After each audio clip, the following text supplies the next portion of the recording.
Antes de que existieran las ciudades, el mundo era un campo frío, inmenso y brutal, un lugar donde la vida se ganaba con sangre, las tribus vivían en constante movimiento, siguiendo las migraciones, aprendiendo a leer el cielo y la tierra, y cuando llegaba el momento, los más fuertes eran llevados a cazar. La película nos muestra un ritual que no solo definía su madurez, sino su derecho a vivir, y es en este mundo donde nace la historia de Keda, un joven diferente que no gritaba ni luchaba como los demás, porque sentía compasión, algo que en esa época era considerado una debilidad. Keda no era el más fuerte y tampoco era el más rápido. Había nacido en una tribu que se identificaba con la dureza, aunque él era distinto, no por falta de valor, sino por algo que no se medía con cicatrices. En pocas palabras, Keda sentía. Podemos ver en la película que cuando mataban para comer, él bajaba la mirada.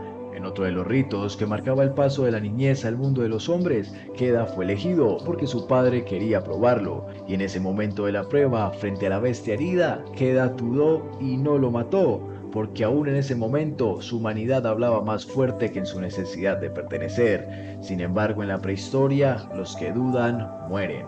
Días después, el destino lo empujó al abismo, un bisonte, un grito y luego el impacto. Su cuerpo roto, tendido entre las rocas, su tribu creyendo que había muerto y su padre alejándose sin mirar atrás. Pero sabemos que en la vida, solo al tocar el fondo es cuando el alma comienza a despertar. Aprendió a arrastrarse, a vendarse con cortezas, a beber agua de la piedra y a confiar en su instinto, porque Keda no solo había caído por un precipicio, también había perdido el derecho a pertenecer, y aún así eligió lo impensable, seguir caminando. Después de un tiempo, Keda vio al lobo que había dejado herido, el cual fue abandonado por su manada. Se miraron no como enemigos ni como presas, sino como dos sobrevivientes. Keda levantó su lanza por reflejo y el lobo gruñó por miedo, pero ninguno atacó. Algo los detuvo, algo más fuerte que el instinto.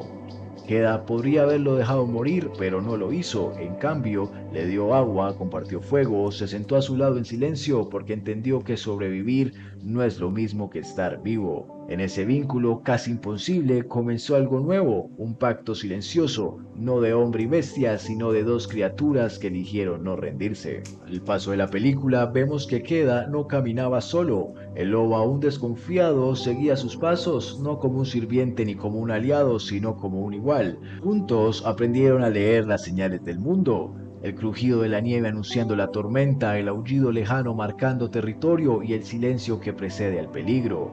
Cuando el hambre llegó, compartieron casa y cuando el frío los azotó, compartieron calor. Keda ya no era el mismo niño que cayó y el lobo ya no era solo un cazador solitario. Algo nuevo había nacido entre ellos, una manada de dos.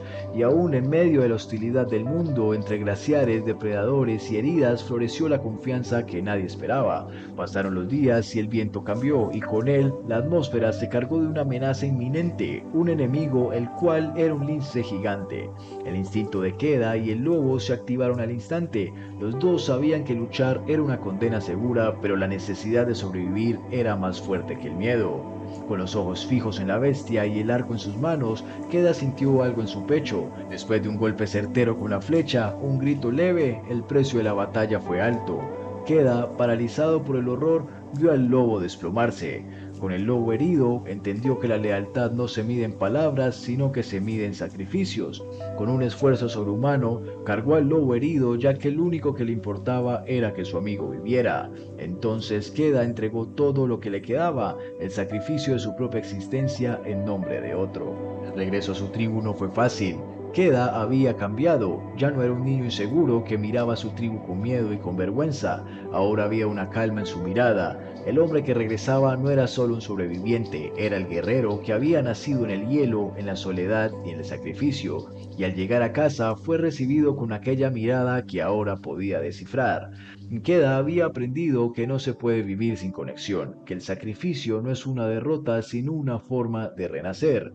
En ese momento, mientras incorporaba el círculo de su gente, no solo estaba regresando a su hogar, estaba regresando a su verdadero yo.